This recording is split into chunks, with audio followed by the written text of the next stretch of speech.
My name is Moran. At the start of last year, I overindulged in gourmet food and gained 3 kilograms, so I'm 45 years old and dieting in anticipation of this coming end of holiday if I lose 3 kilograms.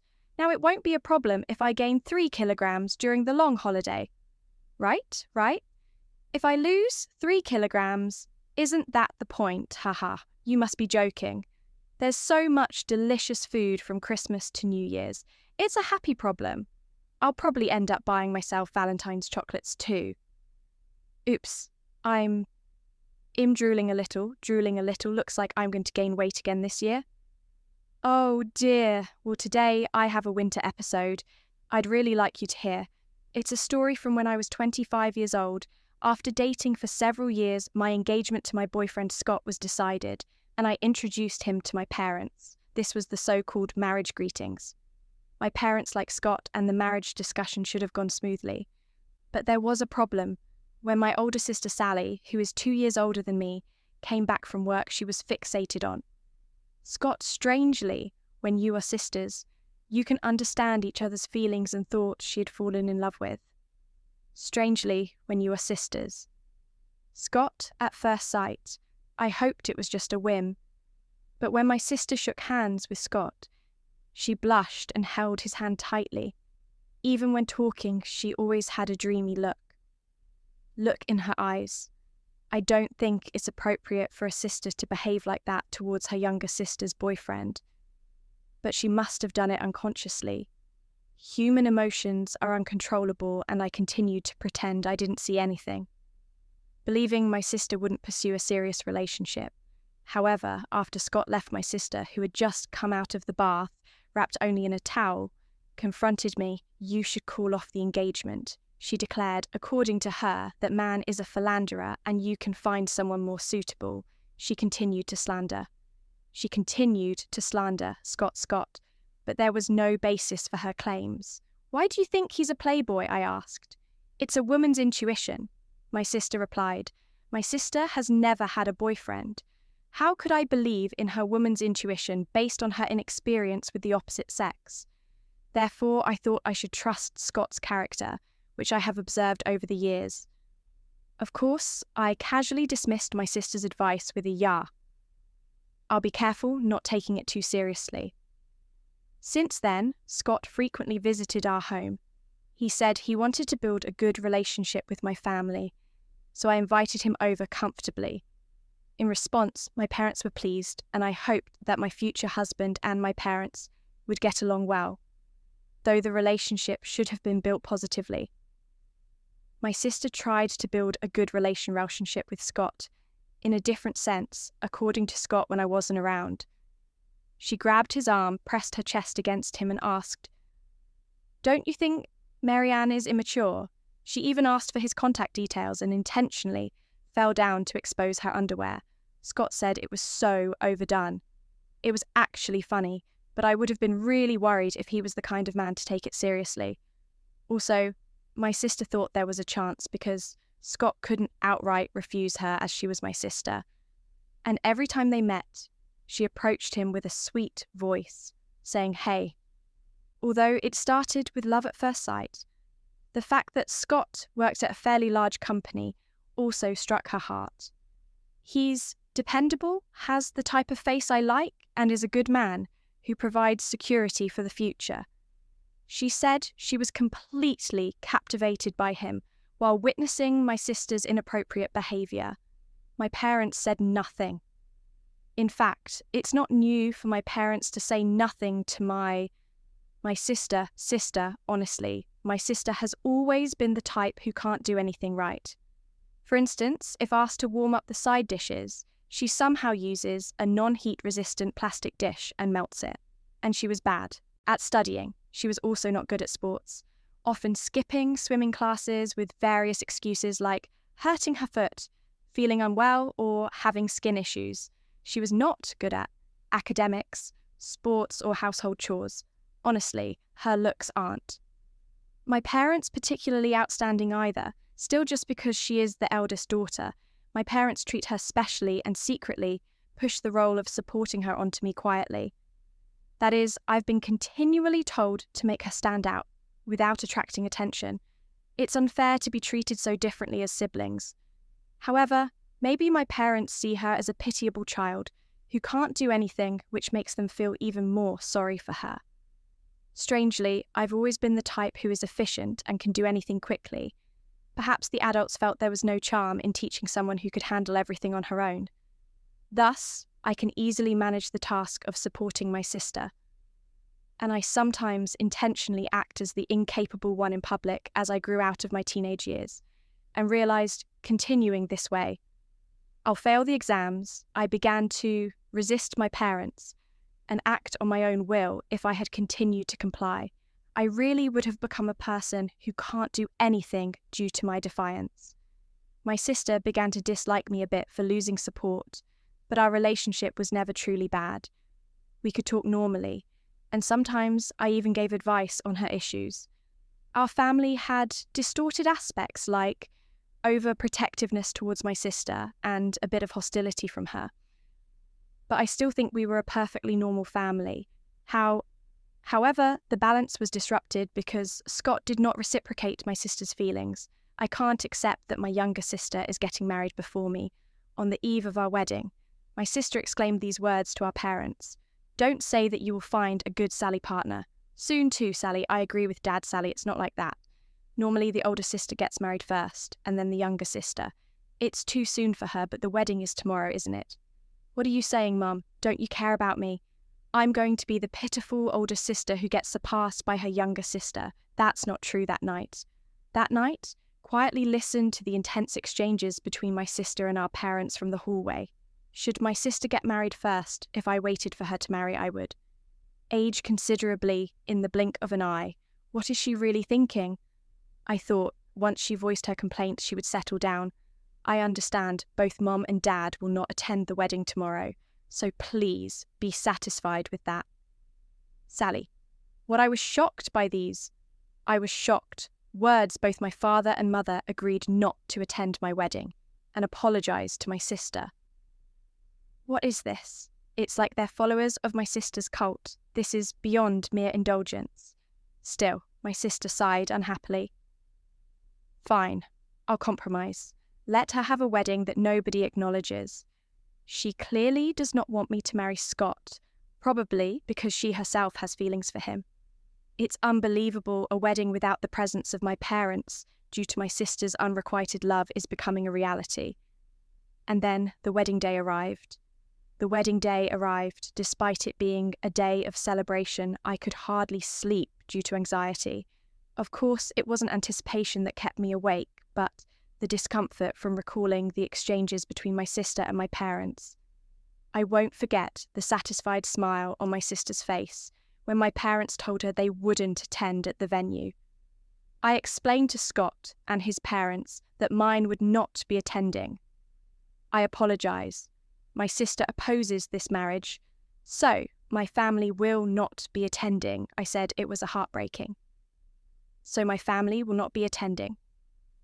Announcement to make my in-laws could hardly believe that there were parents who would not attend their own daughter's wedding.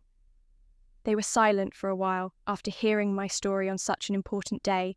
The moment I felt the heavy atmosphere, my mother-in-law took my hand immediately. My father-in-law placed his hand on top of ours.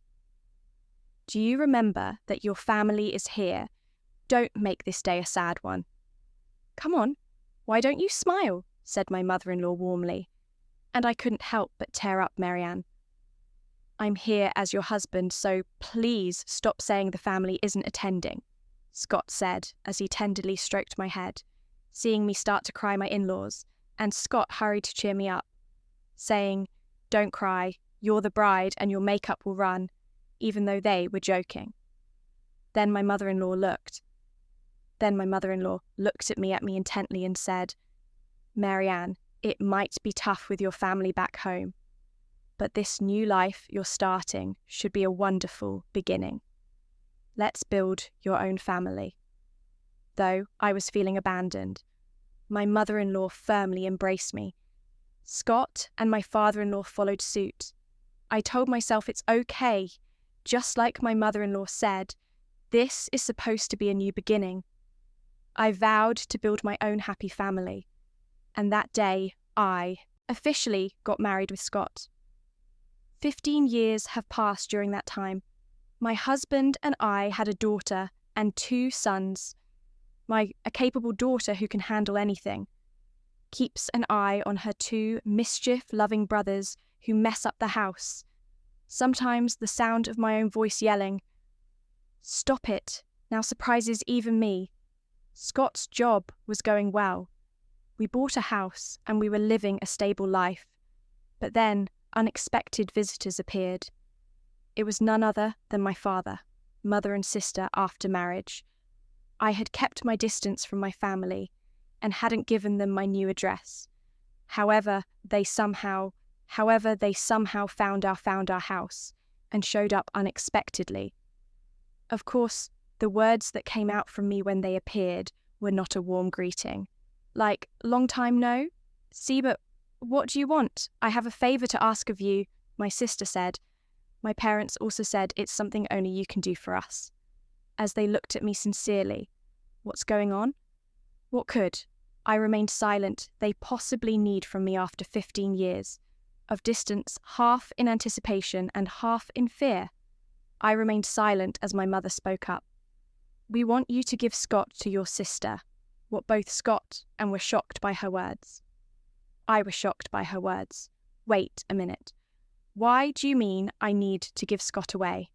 When I asked this sharply, both my parents turned away. Looking guilty, only my sister remained smug. And only my sister remained smug proud. She's still single and she's turning 42 this year. And that's a problem because I couldn't grasp the logic in my father's words. Scott showed the same confusion. Actually, the company she worked for recently went under, and she's currently unemployed. That's tough. We worry about your sister's future being single and jobless. We hope you understand. Since you are sisters, you should feel the same. I silently countered their serious looks, with "No, I don't think so," in my mind curious about what they would say next. I was frustrated with my father's slow speech. I held back unnecessary comments, eager to hurry his response. She's always liked Scott, and she's still alone because of that. You've enjoyed your marriage with Scott, haven't you? Could you please let your sister have him for the rest of her life? What do you? Scott seemed lost for words, seeing their reactions. Scott seemed lost for words as well. Meanwhile, my parents were pleading. "Please," and my sister maintained her haughty demeanour. She seemed certain she would get Scott. Given that my parents always catered to her desires. It's no wonder she believed it, but this was an outrageous request. As I held my head in my hands, Scott pulled me aside and whispered, "This might actually be a chance." "Really?" "Yeah, because this is like, do you really love Scott, that joke you made when you were drunk, coming to life? Then, shall we go for it?" With that, we stood up and faced my sister and parents. Again, do you really love Scott? That much, surprised by my question. My sister couldn't hide her astonishment and repeat several times, Yes, I really, really have loved him all this time, truly. That's some deep affection to continue loving him for 15 years, even though he's another woman's husband. Yes, it's been very painful. Seeing you and Scott together, it should have been me. Stunned by her conviction, filled words. Scott and I struggle to keep our composure. I give up if you love him. That parent's reaction much, I'll step aside. The parents were shocked by this statement. My mother quickly reacted. Really? Don't you love Scott too? No, actually, Scott, to tell you the truth. I've always liked Sally, when Scott replied. My sister's face flushed with delight. Really, I knew it. You never resisted when I hugged you, and your eyes always looked so loving. I've been waiting. Finally, this moment has come. It was hard for me to suppress my laughter. My sister's reaction. Scott was pretending to cry, but I could see his shoulders shaking. We'll just have to bear with this moment a little longer. We'll always be together from now on. Suddenly, my sister started speaking to him so casually, it strangely sounded natural for the past 15 years. She must have been experiencing a fulfilling romance with Scott in her mind. "Sally, I'm happy. Please be my support from now on," Scott said with a smile. "Yes, absolutely so. I'm going to quitting my job. Quit my job, really." The sudden blush on my sister's face disappeared, replaced by an expression of shock. "I want to be with you, Sally, all the time, so I'm quitting my job to always be by your side. I won't even go outside anymore. I'll follow you to the bathroom and I'll watch you do housework from behind." Scott's cheerful tone left. My sister momentarily stunned before she began to panic. Our parents couldn't hide their disturbance either, but I'm not working either. And this is troubling. What's troubling? If we're together, we have nothing to fear. We don't need money to be happy, but nowadays we need to pay for insurance. Right. It's not like the old times we can't love each other if there is no money. I'm not saying that, but it's not like the old times. Sister's eyes lost, focus seizing the moment. I quickly said, "Scott, if we do end up divorcing, I'll be taking a generous share of the assets, so you better pay up. Don't worry, your sister and parents will take care of the payments," Scott replied with a laugh. Hearing this, our parents went pale and looked at each other. "Sally, this is hard to say, but this isn't right. Stealing a husband from your sister, exactly. Sally, that is indeed where had all the previous passion gone. That is indeed where if our parents had suddenly switched their gear. What are you talking about? You promised to give Scott to me, but Sally, that was before. I don't want to hear it. Doesn't anyone support me?" As my sister ranted in a frenzy, she pulled my mother's hair and my father struggled to mediate. It was like watching a scene of utter chaos in the midst of the chaos. Scott calmly inserted his words, as everyone's attention turned to him. He said honestly, "You are not my type. I respect you as Marianne's sister, but apart from that, I don't really want to interact much with you, especially that upward gaze. Yes, that actually turns me off. The feeling that someone harbours unrequited feelings for me is honestly quite difficult."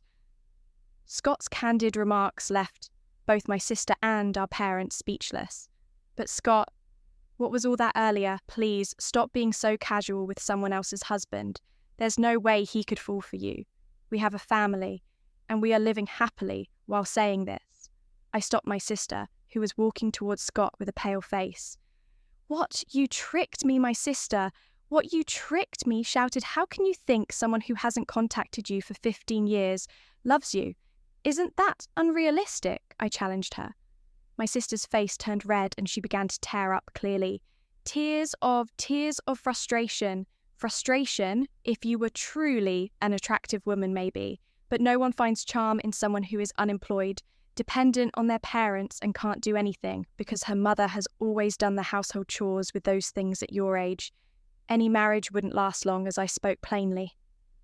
Scott chuckled quietly behind me, struck by the "please give up, Sally" truth of these words. My sister began to cry, loudly, unable to stop her tears. Our parents tried to comfort her, but their faces bore confused expressions as if saying, "It's really true. Therefore, I'm not handing over Scott with that being the case. Please give up, Sally, at this." My sister began to cry like a child. It was an unseemly sight for an adult. She, take this experience as a lesson, really hasn't grown up. Take this experience as a lesson, and please don't involve yourself with us again. No matter how much trouble you find yourself in the future, don't expect any help from us with that. I slowly closed the front door when the children asked what happened. I responded, "It's Halloween season, so it seems a ghost came early." My eldest suggested, let's exercise the spirit. It seems a ghost came early, although I stopped that idea. It almost seemed like there was a wailing ghost outside, as we could hear my sister crying. Another 5 years passed, and she remained single. She managed to find a job, but was eventually fired for inappropriate behaviour and cause trouble by rushing into marriage too much, leading to her being banned from matchmaking events. It seems she might stay single for life. My parents are working part-time even after tiring saving money for her sake. They probably realise they can't rely on her for their future care. I hope they feel the consequences of indulging her after all their hard work. Now I spend my days as a homemaker, without worrying about my children, school fees thanks to my intelligent children, and a husband with a stable income. Sometimes I wonder if working outside could have helped me quickly burn off the calories from overeating during the end of holiday. My daughter, already slim, is entering her growth phase and wants to start dieting, which I'm persuading her against. You can think about dieting when you're older like me. I advise her my 2 sons love dancing and recently showcased their talent at a local event, winning several awards. They confidently say we're going to be in BTS one day. So I sincerely hope BTS continues as a group until my sons are grown-ups. We enjoy visits from my in-laws, who are as dear to me as my own parents, sharing delightful meals when the children have spring break. We plan to take a spa trip, looking forward to spending quality time together, though there were many difficulties before marriage. My daily life through marriage has been filled with happiness, deepening the true bonds of family I hope for, continued health and long life for everyone to share more precious times with our family.